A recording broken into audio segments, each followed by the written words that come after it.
Okay, so today we are looking at three major events in American history.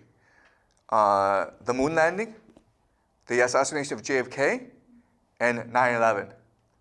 Now, as you may know, the official story is something that a lot of people do not accept. Okay, so we're going to look at the official story, and then we'll see some of the issues with the official story. So first, I want to show you some videos. First, we're going to watch the moon landing. So in 1969, July 20th, they shoot three men into space, Buzz Aldrin, Michael Collins, Neil Armstrong. Neil Armstrong becomes the first man in the world to walk on the moon. Okay, and this is his journey. All right, so let's watch it together.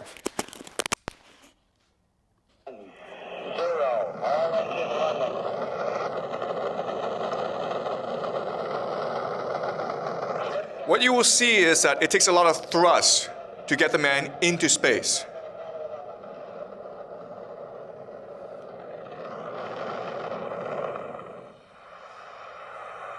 20 feet down, 2.5.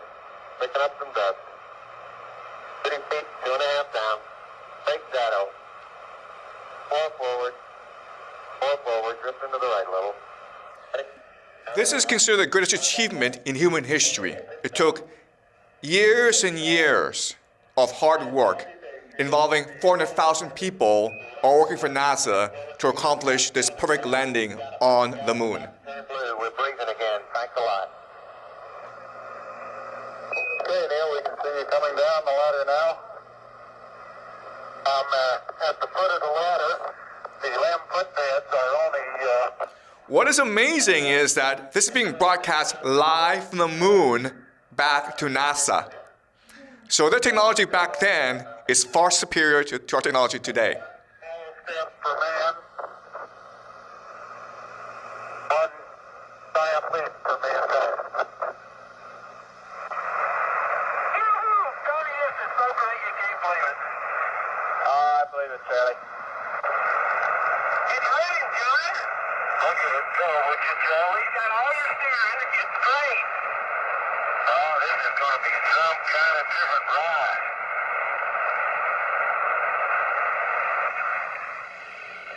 Hippity hoppity, hippity hoppity, hippity hopping over hill and dale. I know this looks fake, but it's not, okay? This is official NASA footage, live from the moon. And this is the best part, okay? The best part is when they return from the moon back to Earth. You see how easy it is? It's just like they just fly up. No resistance at all, okay? Perfect. Humanity's greatest achievement. Now, what's amazing is that while they were on the moon, President Nixon and the astronauts had a phone conversation. Okay? We'd like to get both of you in the field of view of the camera from us. Yeah, I think something rather important is coming up here. Neil and Buzz. This is being broadcast live to American people. Okay? We'd like to say a few words to you, over.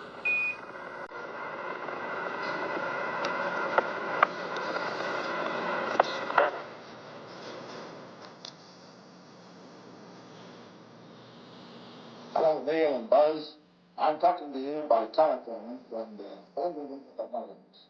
And this certainly has to be the most historic telephone call ever made from the White House. I just can't tell you how proud we all are of what you have done. For every American, this has to be the proudest day of our lives. And for people all over the world, I am sure that they too join with Americans in recognizing what an immense feat this is. Because of what you have done, the heavens have become a part of man's world. Okay?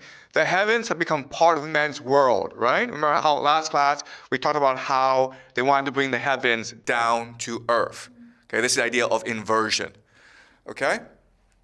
But do you see how amazing it is that they were able to have this seamless phone conversation? Okay? Now, they go to the moon, and you would think that they would come back, and they're heroes, right? Imagine if the school took you all on a trip to Mount Everest. You spend 6 months climbing the world's tallest mountain. You come back, and you feel amazing, right? You feel on top of the world. You're ecstatic. You want the whole world to know about it. Well, they should be feeling the same thing, right? Okay, here's a press conference after the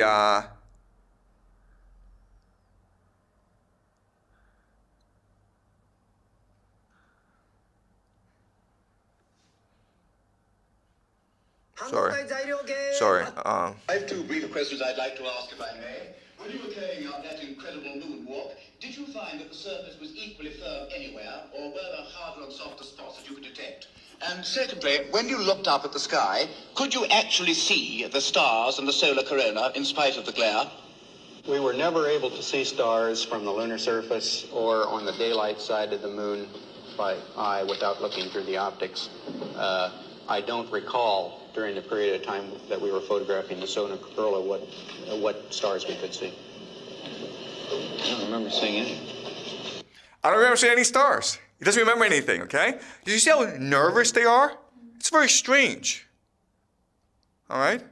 And that's why, even today, there are a lot of people who do not believe the moon landing happened. Okay, so we'll go over the theories as to why later on. But now let's switch focus and let's look at 9/11. All right, so this is the buildings coming down on 9/11. Watch how they come down. It's very strange. The North Tower came crashing down.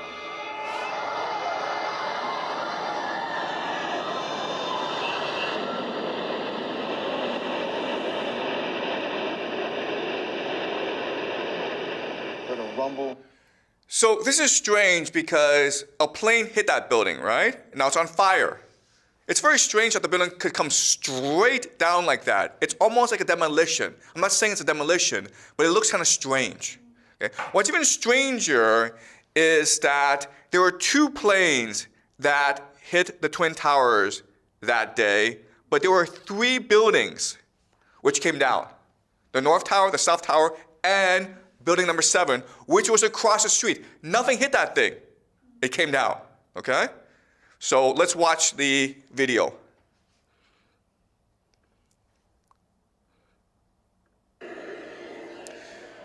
It's on fire, okay?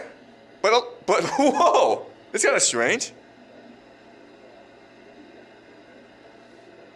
Comes straight down.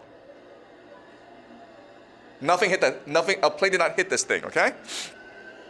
And then, of course, there's another video that's kind of strange, which is the President of the United States, George W. Bush, during the attacks.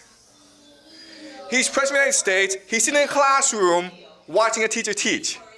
That's kind of strange, guys. He's kind of busy, right? He's spending the entire morning while the attacks are happening, just watching the class being taught. His positioning is weird because if you are a president, you should be behind. This is his assistant telling him there's an attack. Why is he being rushed out of that room and being put in a safe place, right? Okay? He's just sitting there. America's being attacked and he's just sitting around with kids.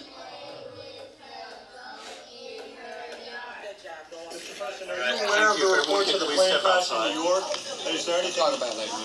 Thank you all. You can step out the way. Okay, so a reporter is asking him, Mr. President, do you know that America is being attacked right now? And he's like, we'll talk about it later. He's not worried. At this point, no one knows who's attacking America. No one knows how large the attack is. As President of the United States, he should be rushed immediately to a safe location. And he's not worried. He's like, we'll talk about it later. Very, very strange, okay? And that's why, even today, people are suspicious about what happened. Okay, guys, So, having seen the videos, let's go over what happened, okay?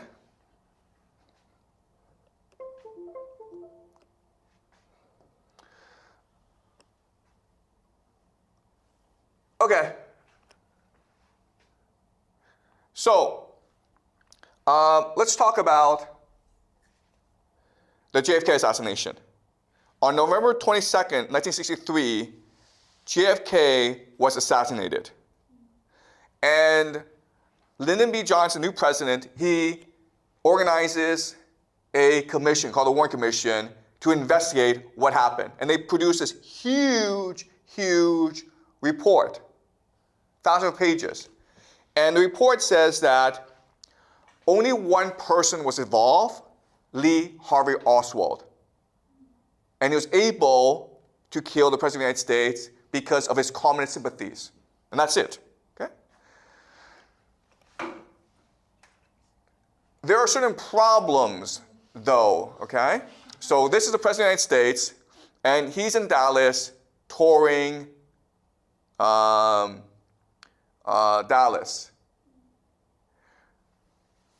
I want to point something strange about this picture, okay? You see how in the front, JFK is in the front, but all the security is behind him. That makes no sense.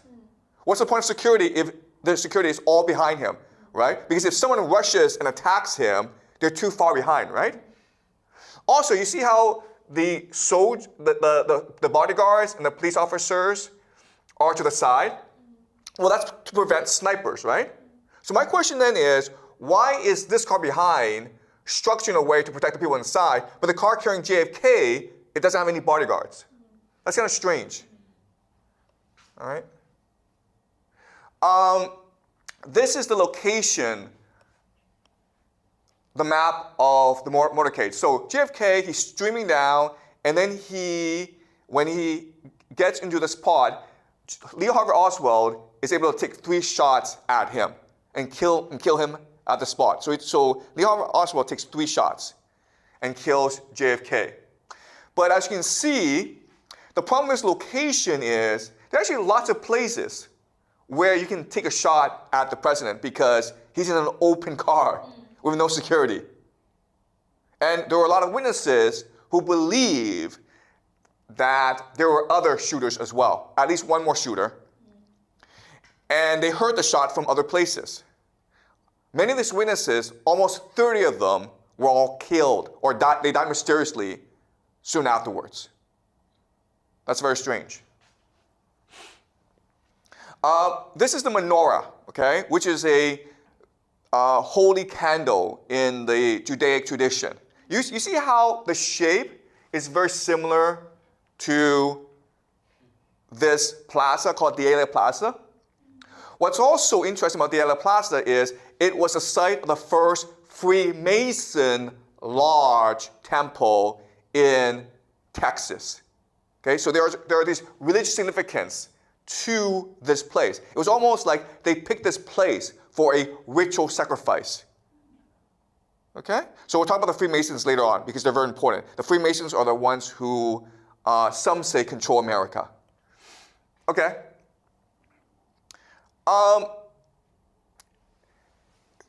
Lee Harvey Oswald fired 3 bullets. And there's 1 bullet which hit JFK. But it's called a magic bullet because it was also able to ricochet off JFK and hit Governor Connolly, who was also sitting in the car as well. Okay? So they insisted that there was only 1 shooter. He fired 3 shots, and 1 bullet was able to injure everyone because the bullet was a magic bullet. That was in the official Warren Commission. Okay? So Lee Harvey Oswald, he's been arrested and he's been charged with killing the president. This is Lee Harvey Oswald, when he's going to court, he is ambushed by a man named Jack Ruby. You see how close Jack Ruby gets and shoots Lee Harvey Oswald point blank. Okay? Now, this is a strange picture because, first of all, how did Jack Ruby get so close? There was no security. Second of all, you see how Lee Harvey Oswald, he's being held in place by 2 police officers who are much bigger than him, right? So it's very hard for Oswald to dodge the bullet, okay? That's number 2. Number 3 is, you see his reaction. He is a trained police officer, and he looks scared. He looks confused. If you are a police officer and someone comes at you menacingly, right? You know to push him away or draw out your gun. But you see how he just freezes. That goes against his training. That's very strange. Okay? I'm not saying that this is a conspiracy, but I'm just saying how this doesn't really add up. There are lots of questions that are raised by this. Also, JFK has a brother, Robert F. Kennedy. And in 1968, Robert F. Kennedy runs for president, and it seems as though he's about to win the Democratic nomination. And then he gets killed too. And again, the question is, how did this happen? And it's a mystery how this man, named Sirhan, and he does not look like a killer, okay?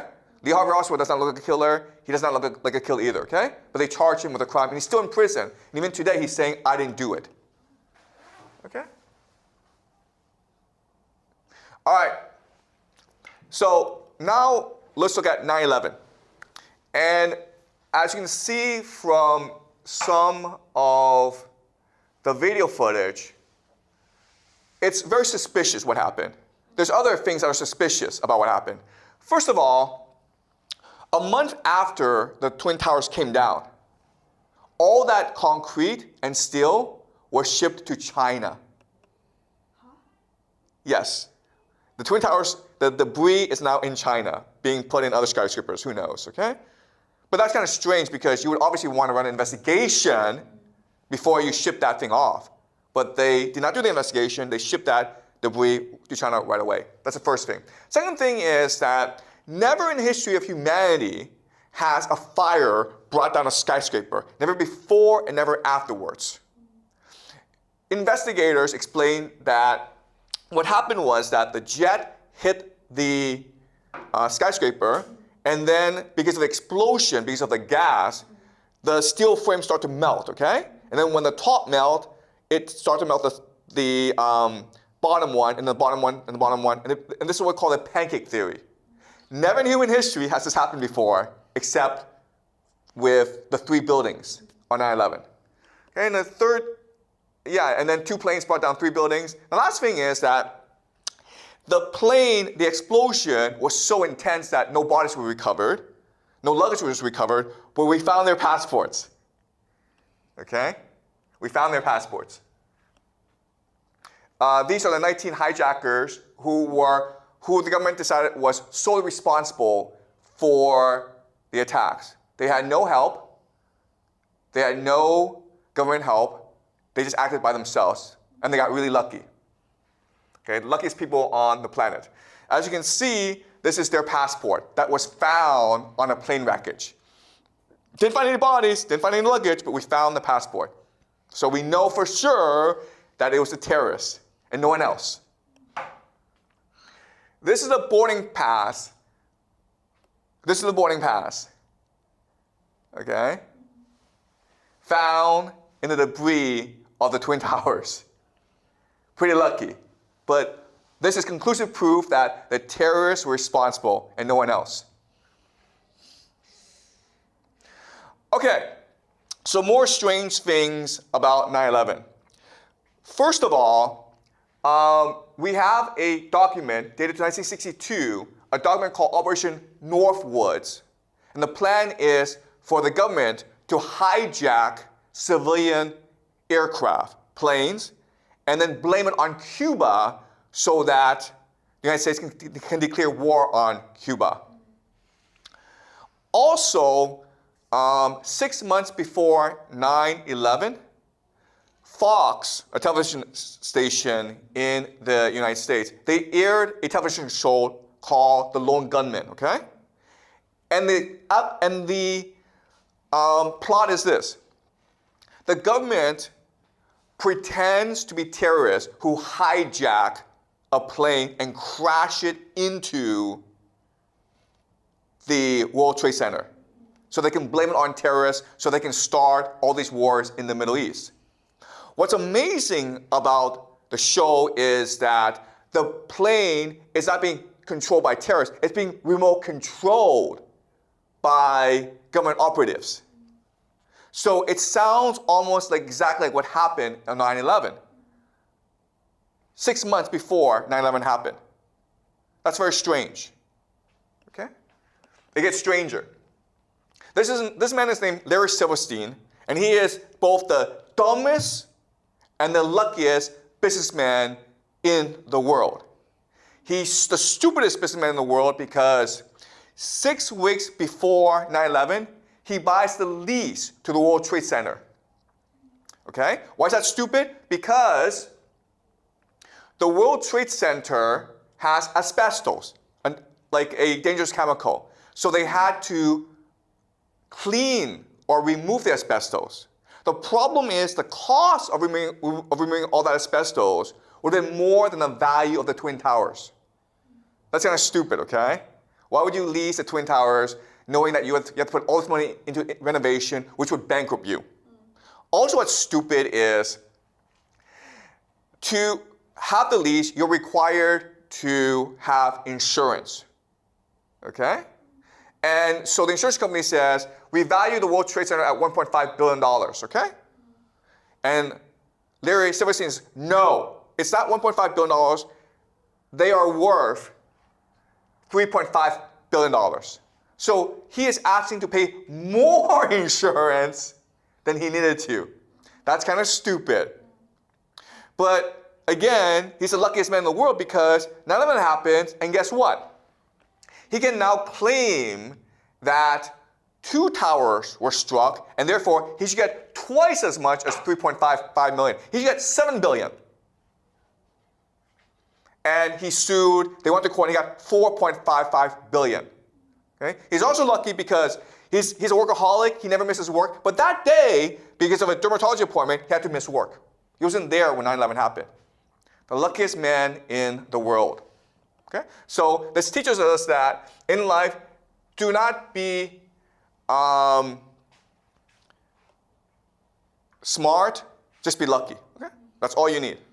All right, now, I know all this sounds suspicious, but there are lots of reasons why we should just believe the government. Okay? Why we should believe the United States government is telling us the truth. That 9/11 was done just by 15 terrorists operating alone, without any help. That JFK was killed by one lone gunman named Lee Harvey Oswald. That the moon landing was actually real. Okay? So let's go over the reasons why we should never ever believe conspiracy theories. Okay? The first reason, of course, is the government would never lie to us. Okay? That's the first reason. It's probably the best reason. Second reason is, well, the government is too stupid to do anything like this, okay? They're incompetent, okay? The third reason is, why is there so much evidence that there's a conspiracy theory, right? If the government is so powerful, if they're capable of like doing these conspiracies, surely they can cover it up as well. Why is it on 9/11 we have all this footage? Why is it that we have the passports? Why is it that we have like this TV show? Why is there so much evidence? That makes no sense, right? So the fact that there's so much evidence suggests to us that the government is not involved, okay? Because the government is so powerful that it can just cover everything up, right?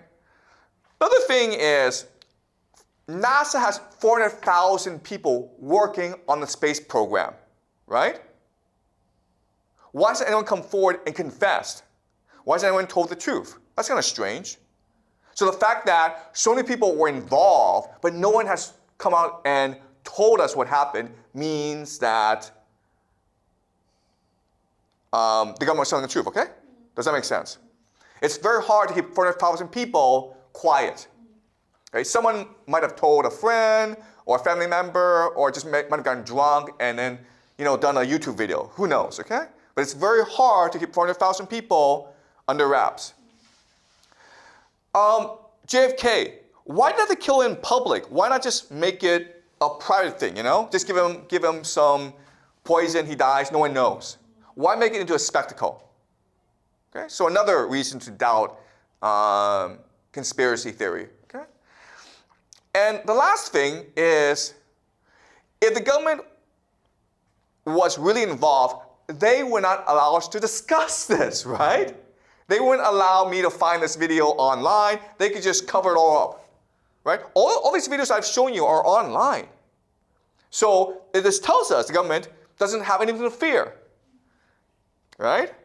Okay? So we're in a strange situation where we can either believe the government is telling us the truth, but then we have all this evidence to suggest that they're not telling us the truth. Or we can believe that they did this, but what we also have to believe is that they did this and they want us to know that they did this and they want us to talk about these conspiracy theories. Okay? That's kind of strange. Well, it turns out we have an explanation for this. It's called revelation of method. The idea is that those who engage in evil must tell you that they are engaging in evil. The theory is that those who do conspiracies must tell you they're doing conspiracies. And there are 3 reasons why, okay? So let's go over them. The first reason is the idea of learned helplessness. And so the idea is, okay, let's just say that everyone knows that they did this, right? We get angry. We write emails. We make YouTube videos. Then what? Nothing, right? So the idea of learned helplessness is like the more angry you get, the more helpless you feel, and therefore the more obedient you become. Okay? That's the first reason. Second reason is the idea of karmic responsibility. And the idea is that the people in power are extremely superstitious. They believe that when they die, God will judge them. Okay? So we're all dead, and God says to the government, hey, why did you do all this evil stuff? And the government says, no, no, no, I did not act alone. Everyone participated.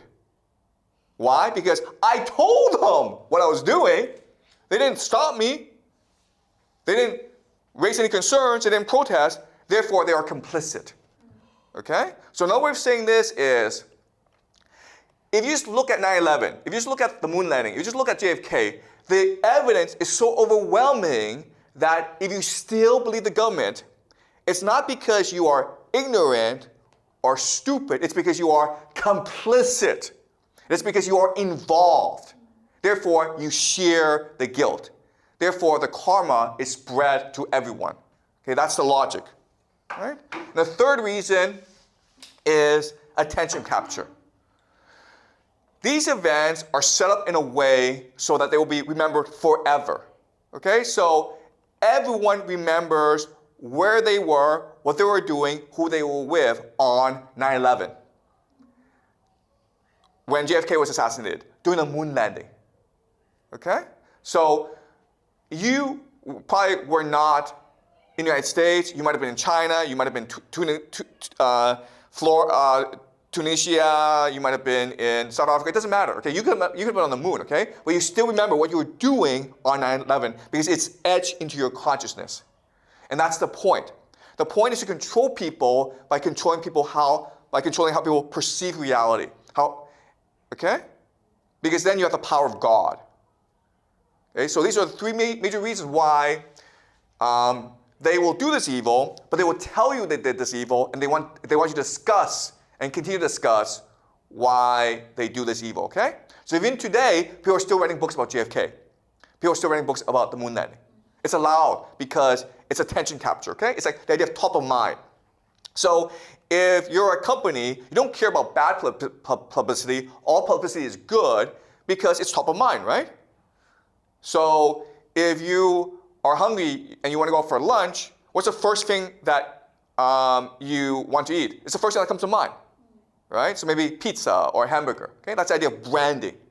So that's what they're doing here. They're trying to control your reality through these events, okay? Does that make sense, guys? Okay, any questions?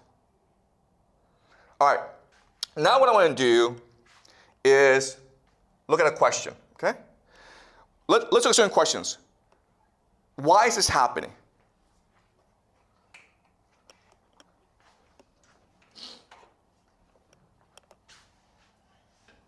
All right, so let's look at JFK and 9/11 and the moon landing. What are common characteristics about these three events? Okay. The first thing, of course, is that they are spectacles. You can say that they are rituals. A lot of care, a lot of attention was put into preparing these rituals. So for example, the JFK assassination, look at the location, right? Look at the choreography. Okay? They did it purposely in front of people, but also in front of cameras, so that it will be remembered forever. Okay? The moon landing as well, 9/11 as well. Okay? That's the first thing. Second thing is the idea of numerology. So when you look at these events, what you'll find is that numerology is very important. Okay? It's a very simple concept to understand. So for example, let's just say you want to get married, right? Well, you want to pick an auspicious date. So maybe August 8th, 8/8, right? Or June 6th, an auspicious date. Because that will give your wedding the most chances to prosper. You also want to pick a nice location for feng shui. Right? Same thing with this idea. Okay? So let's look at the numerology. JFK was November 22nd, 1963. 11/22/1963. The moon landing was 1969. And then 9/11 was, of course, 9/11. Pretty easy to remember, right? Okay. Now, what's interesting is that these are all triangular numbers. Okay. What are triangular numbers? 1, 3, 6, 9. Right? 1, 3, 6, 9. 1963. 1969. Okay. Also, the number 33 is very, very important. Okay, number 33 is almost like a magic number to these people. Okay, and so like what we believe is that it's secret societies that are responsible for these events. Okay, mainly the Freemasons, but there are others as well. Okay, I'll discuss this later. Number 33 is important. Okay, so look at this. 11 plus 22 is what? 33. Okay, guys. 33. 1, 1, 1, 1, 1, 1, okay? You see how nice this number is? 3, 3 is also two triangles, right? What happens when you put two triangles together? You get the Star of David, which is the flag of Israel. Okay? So number 33 is a very special number for secret societies. All right. Here's something that's really also really interesting about number 33. If you look at the world map, okay, the equator. If you go north 33 degrees, you get a lot of places, okay? The first place you get is in Mesopotamia, Iraq. It's where the Tigris and Euphrates, these are two rivers. This is where they meet, okay? Why is this important? Because this meeting place is what we consider the birth of civilization. It's a crate of civilization. Over here is Baghdad. Baghdad was the capital of the Islamic Golden Age, the Islamic Caliphate, okay? A historical city. Over here is Damascus, one of the oldest cities in the world. Over here, of course, is Jerusalem, the holiest city for both the Christians and for the Jews. Okay? You keep on going over here to America. This is Dallas. Why is Dallas important? Because that's where JFK was assassinated. But you keep on going, and this is like interesting. You go to New Mexico, and you get to the Trinity test site. This is where the atomic bomb was detonated. Okay? You go over here, 33 degrees in Japan. Do you know what city is 33 degrees north in Japan? Shimi? Not Tokyo. There are two cities, Hiroshima and Nagasaki. Why are they important?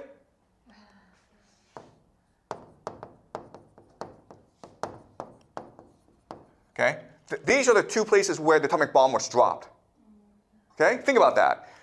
33 north in New Mexico is where they tested the atom bomb, and then Hiroshima and Nagasaki, 33 degrees north, is where they dropped the two atomic bombs.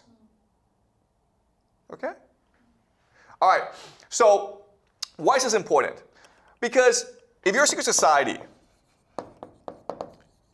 what makes secret society important is the mythology, or the story that they tell about their purpose. Okay? Now, it's easy to understand here why 33 degrees is important.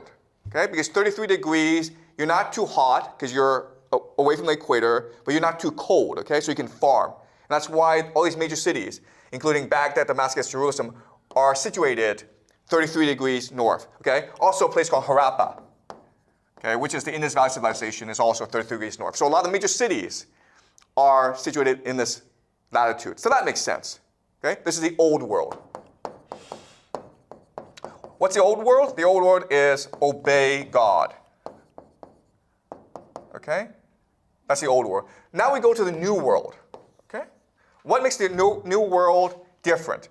Well, when America was founded, there was a religion called deism. And deism, the belief is that God created the universe, but then he went away. So the universe is what we make of it, okay? So now we can be, we are God. And this is the grand secret of these secret societies. They exist in order to do what God could not do, or what God can do, to replace God. So what is it that God does? Well, what the first God does is he changes matter. Second thing is he can kill other gods. And the third thing is he can create life. All right? What does changes matter mean? It means the nuclear bomb. Right? The nuclear bomb. So what does kill other gods mean? It means you can kill President of the United States, JFK, who was considered a prince. Okay? And what does create life? It means you create artificial intelligence, which is the last step. Okay? So this is part of the mythology. The old world is being replaced by the new world. Okay? Now, if you're able to do all three things, now you're able to bring heaven to earth. Now you're able to declare yourself God. And for that, what you need is a world government. And to show that you are truly in power, what you do is you combine the old world and the new world together by making Jerusalem your world capital. Okay? So towards the end of the semester, I will show you what the grand plan is for Jerusalem. But for now, what you need to understand is that right now in Jerusalem, there's something called the Al-Aqsa Mosque, which is the third holiest site in the Islamic tradition. It is the place where Muhammad ascended to heaven. They plan to destroy the Al-Aqsa Mosque to rebuild the Temple of Solomon, called the Third Temple. Okay? This will start World War III. Okay, because the Muslims will get angry at this and they will come and invade Israel. And that's the purpose. So there's a grand plan to create the world government by initiating World War III. Okay? So we'll be discussing this later on in the semester. Now I want to discuss how secret societies are able to wield so much power. Okay? First of all, how is it that they're able to keep everyone quiet? Right? How are they able to maintain their secrets? And then how are they able to exert power? Okay? All right. So the first thing you need to understand about secret societies is that there are different layers to secret society. Okay? So in Scottish Rite Freemasonry, there are 33 grades. 33 grades. So you start at 1 and then you slowly climb, okay? Some people can skip. And at each different grade, you're taught different secrets or understanding of the world. So maybe here, here, here, here. You have 4 grades, okay? In the bottom grade, all you're taught is just to be a good person, to do good works, to do charity, to be kind. That's all you're taught. Okay? But as you move up, you're taught something else, which is we can do God's work. Okay? God has given us a mission. We must do God's work.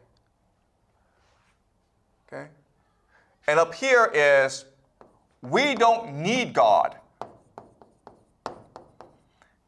Okay? The higher you climb, the more secrets you're told. And then as you move up further, you're taught we don't need God. Okay? So guys, I'm not part of a secret society. I'm just making this up, okay? I'm just showing you how they might work. I'm just speculating.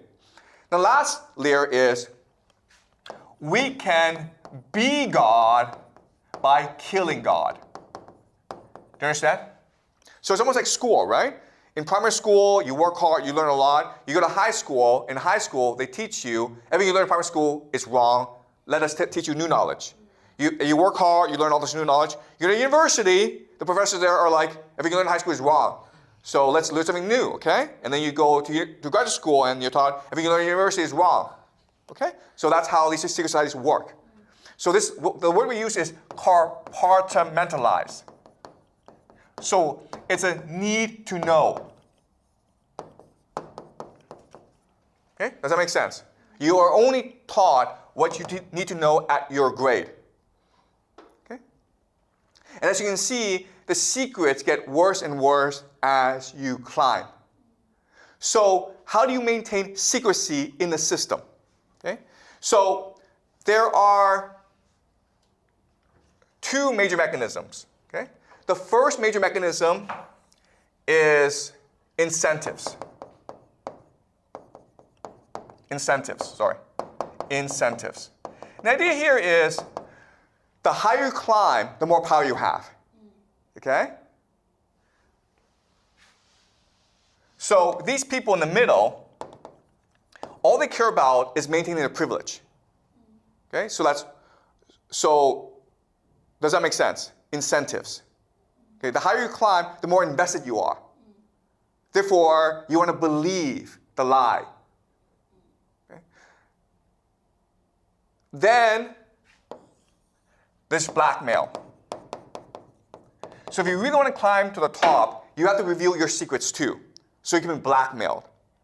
Okay? And we talked about this, right? The idea of transgression. If you really want to climb to the top, you have to commit crimes with other people. So therefore, you can never betray other people. Okay? And the last thing that helps the system is confirmation bias. And the idea of confirmation bias is you just want to believe what you want to believe. Okay? People don't want to believe the government lies to them. People want to believe the government tells the truth. So we like to live in a fantasy world. Okay? So this is what keeps the system intact. Okay? So this is how secret societies keep their secrets. Does that make sense? Okay? Now the question then is, how is it that they're able to wield power? And the answer is, this structure is perfect for a bureaucracy. Before we talked about bureaucracies, right? How as society matures, it becomes more bureaucratic. Well, the problem is that bureaucracies become top-heavy. Too many managers. Also, the idea of silos. So each department does its own thing. Okay? And as I said also, bureaucrats don't want to do any work. So imagine if you're a secret society, how much you can benefit from the system, right? Because you want to work because you want to achieve your vision. And you're able to work with other people secretly. Therefore, you're able to promote each other into positions of power. And because these departments are all siloed off, they're all independent, you're able to control the entire bureaucracy. Because you're able to coordinate, but they're not. Okay, does that make sense? So what we learn is that in history, as societies become much more mature, as they become much more bureaucratic, secret societies have much more power.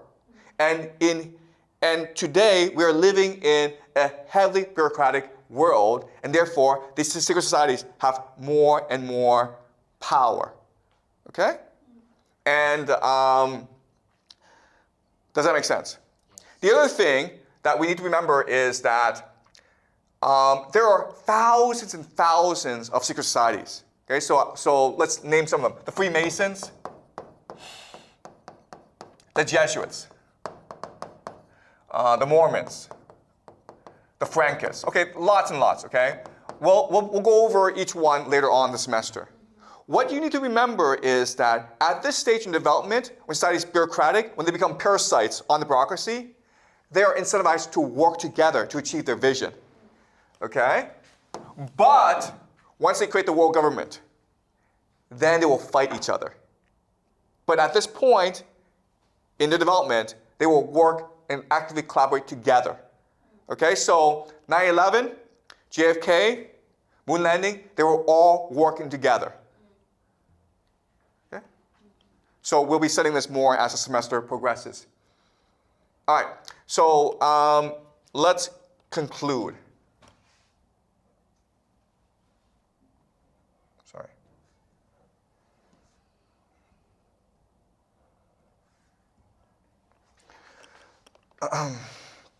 Okay, let's conclude. Okay.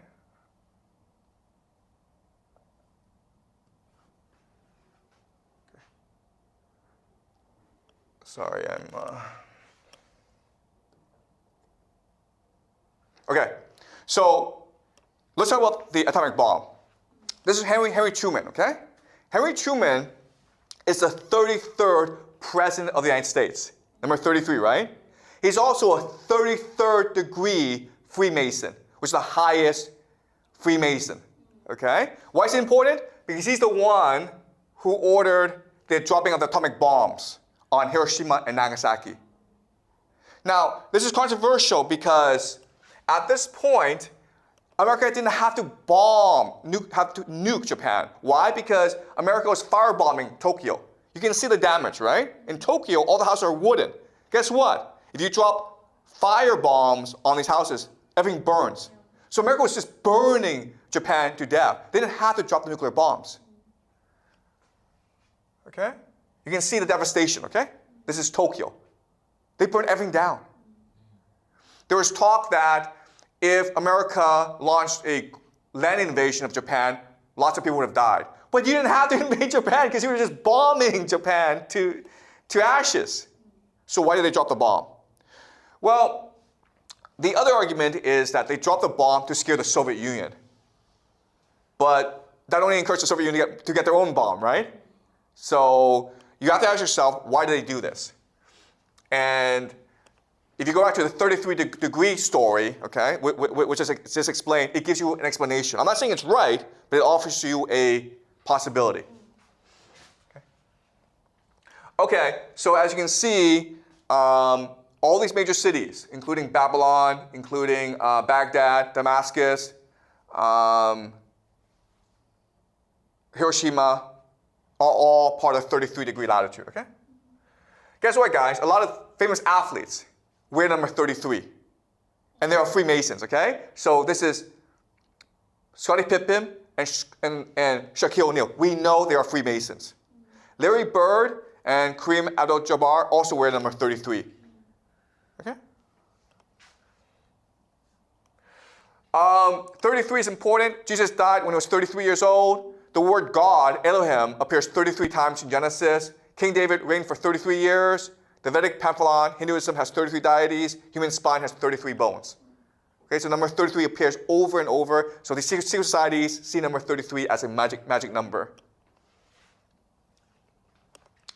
The moon landing. Okay, I'm not saying the moon landing was faked, but there's an argument that it is impossible for humans to leave something called the Van Allen belt. Okay, the Van Allen belt is this electromagnetic field that protects us from cosmic radiation. So that the belts themselves have heavy radiation. So if you go into it, you die. But also if you leave the Van Allen belts, there's nothing to protect you from cosmic radiation, so you could die as well. So some scientists actually believe that it's impossible to leave Earth. Okay, we'll just die. I don't know how they were able to do this. And as you may know, right now, a lot of countries, America, China, are trying to get back to the moon. They're having a really hard time, okay? They're having a hard time because NASA lost all the technology, lost all the footage, lost all the data. Oops. Oh well. Okay.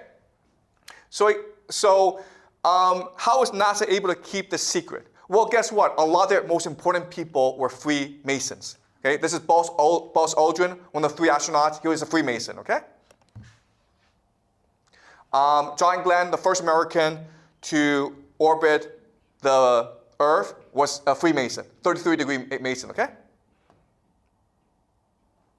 As was James Webb, one of the first NASA administrators. James Webb, Kenneth Klett. So these people are embedded throughout the bureaucracy. And because they're able to coordinate, they have complete control of the bureaucracy. Does that make sense? So it doesn't matter who's at the top. What matters is which bureaucrats are able to work together to achieve their vision. This is Werner von Braun. And he was one of the first NASA leaders. And he's a German. He was actually a Nazi who was brought over after World War II to help America build its space program. Okay? And he had a friend or a colleague named Carol Rosen. And we don't know if this is true. Okay?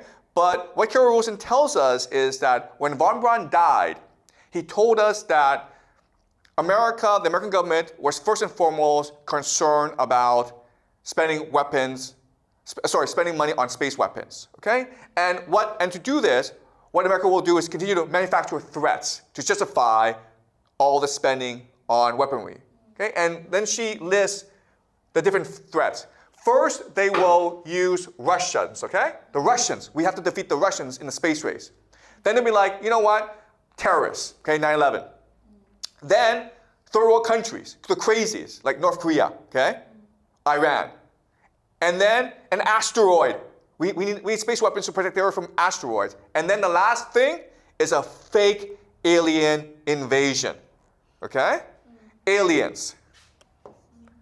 Okay, does that make sense? Okay. So we'll talk about this later towards the end of the semester about a fake alien invasion. Okay? That's part of the plan. And they've been seeding this for a long time. So I'll conclude by talking about different possibilities. You don't have to believe me, okay? In fact, there are, I think, 5 different possibilities as to what happened. Okay? The footage looks fake. So how to explain this? Well, the first explanation is it's real footage. And we just believe the government, okay? But we also need to believe that they lost all the footage, lost all the technology, lost all the data. Okay? That's possibility number 1. Just believe what the government tells you.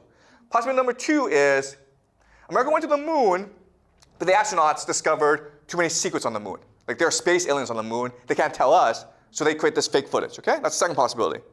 Third possibility is America went to the moon, but because of the lighting, because of the difficulty of filming, they couldn't actually take any footage. So they made it up to please the American people, okay?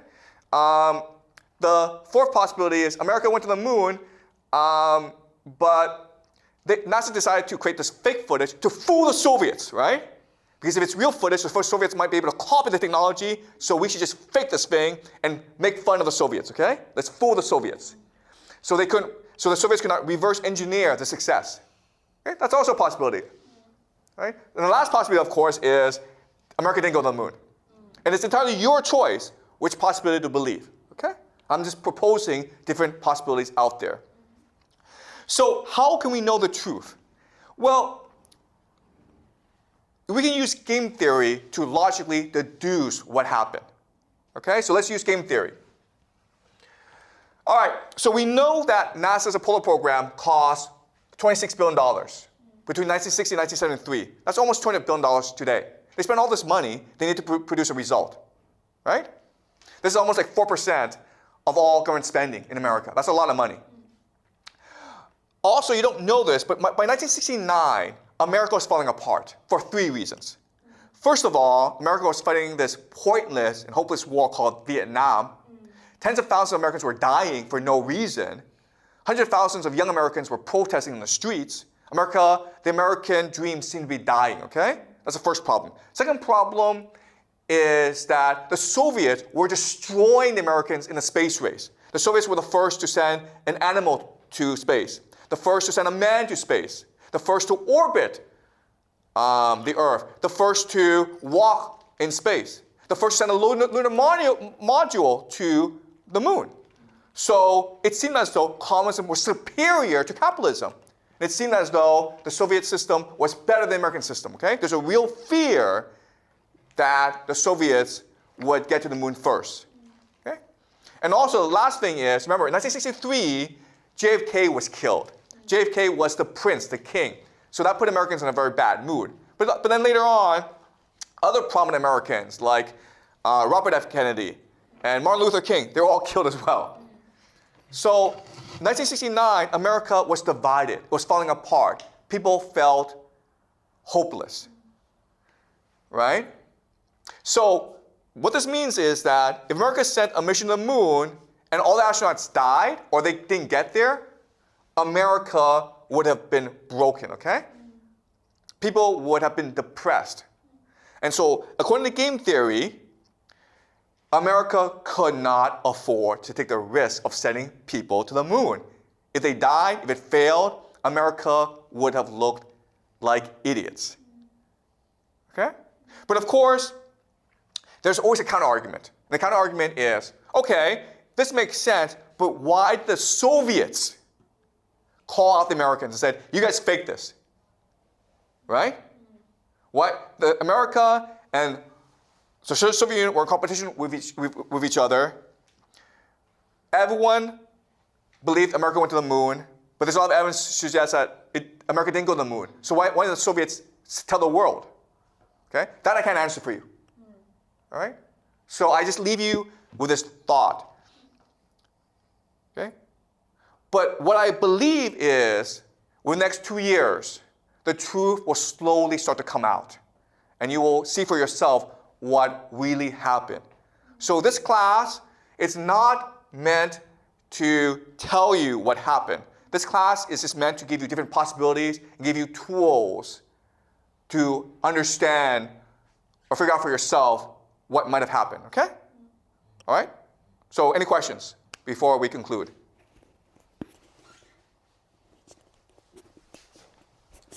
As we said, the secret society might have might fighting with the governments, but why don't they send part of their people into the governments? Why don't they work together? No, they are the government. Oh, okay, fine. Yeah, right. Because secret societies cannot exist outside of bureaucracies, right? They have power because they're able to coordinate within the bureaucracy in a way that other organizations cannot, right? So only when the bureaucracy has reached a certain maturity, a certain size, can secret societies have true power, right? So secret societies are the ones who control the government, basically. Yeah. Any other questions? Okay, great, guys. So we'll continue this next week, okay? All right.